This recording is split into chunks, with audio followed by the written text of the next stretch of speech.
राजा विक्रमादित्य के शासनकाल में एक किला अपनी खूबसूरती के साथ साथ अपनी खौफनाक कहानियों के लिए भी मशहूर था। इस किले की सुरक्षा एक खतरनाक राक्षस करता था, जिसका सिर इंसान का, शरीर शेर का और पूंछ बिच्छू जैसी थी।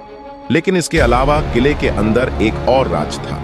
एक बेहिसाब खजाना छुपा हुआ था, जिसके बारे में सिर्फ कुछ चुनिंदा लोग ही जानते थे। एक दिन राजा के जंगल में एक खुफिया समूह दाखिल हुआ।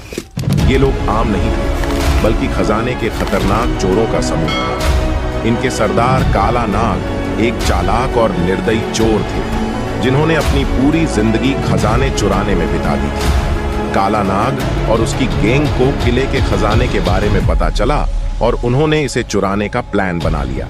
काला नाग ने अपनी गैंग के सभी लोगों को इकट्ठा किया और बोला, भाइयों, आज रात हम किले का खजाना लूटेंगे, लेकिन हमें बहुत होशियार रहना होगा। वहां एक राक्षस है जो किसी को भी जिंदा नहीं छोड़ता।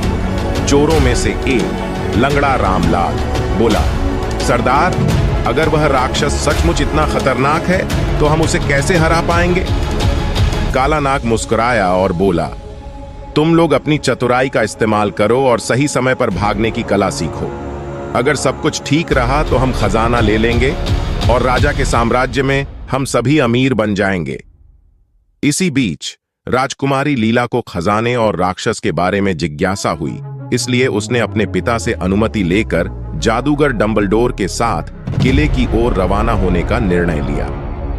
राजा विक्रमादित्य ने उसे चेतावनी दी कि किले में जाना खतरनाक हो सकता है, लेकिन लीला के दृढ़ संकल्प को देखते हुए उन्होंने अनुमति दे दी। जैसे ही लीला और डंबलडोर किले में पहुंचे, उन्होंने महसूस किया कि वहां किसी और के कदमों के निशान भी हैं। जादूगर डंबलडोर ने हैरान होकर कहा, लगता है हम अकेले नहीं हैं। लीला ने कहा, यह जरूर चोरों का समूह है जो खजाने पर नजर रखे हुए है। हमें बहुत होशियार रहना होगा। किले के बड़े हॉल में पहुंचते ही चोरों का समूह, लीला, जादूगर डंबलडोर और राक्षस सभी आमने सामने आ गए। काला नाग ने खजाने पर कब्जा करने के लिए अपने साथियों को आदेश दिया, जल्दी करो, खजाना समेट लो और पतली गली से निकलो। लेकिन जैसे ही वे खजाने के पास पहुंचे, राक्षस ने दहाड़ते हुए कहा, किसी में हिम्मत है जो मेरे खजाने को छूने की कोशिश करे? चोरों ने अपनी तलवारें निकाली और राक्षस पर हमला किया, लेकिन राक्षस की ताकत और गति ने उन्हें डर से भर दिया। लंगड़ा रामलाल ने डरते हुए कहा, सरदार, ये तो मौत का फरिश्ता है। लीला और जादूगर डंबलडोर ने मौके का फायदा उठाते हुए राक्षस पर हमला किया। लीला ने कहा, काला नाग, अगर तुम यह खजाना लूटने से बाज आ जाओ तो हम तुम्हें जाने देंगे, वरना तुम्हारी खैर नहीं।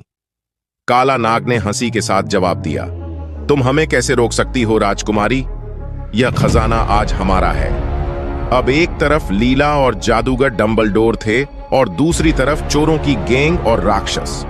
लीला ने जादूगर को इशारा किया और डंबलडोर ने अपना जादुई मंत्र पढ़ा। एक रोशनी का गोला राक्षस की आंखों पर पड़ा और उसे कुछ समय के लिए अंधा कर दिया। उसी समय लीला ने अपनी तलवार निकाली और राक्षस पर वार किया। काला नाग और उसकी गैंग लीला और डंबलडोर को देखकर घबराए, लेकिन काला नाग ने हार मानने से इनकार कर दिया और बोला, मैं तुम सबको खत्म करके ही यहां से जाऊंगा। लीला और राक्षस के बीच भयंकर युद्ध जारी रहा। आखिरकार जादूगर डंबलडोर ने अपने आखिरी मंत्र से राक्षस को जंजीरों में बांध दिया और लीला ने अपनी तलवार से उसे खत्म कर दिया। जैसे ही राक्षस समाप्त हुआ, किले में सभी ने राहत की सांस ली। काला नाग और उसकी गैंग को पकड़ लिया गया और राजा के दरबार में पेश किया गया। राजा विक्रमादित्य ने काला नाग से कहा, तुम्हारा लालच और चोरी की आदत तुम्हें तबाह कर गई और अब तुम्हें अपने किए की सजा मिलेगी। अगर आपको हमारा वीडियो पसंद आता है तो कृपया हमारे चैनल को सब्सक्राइब करें।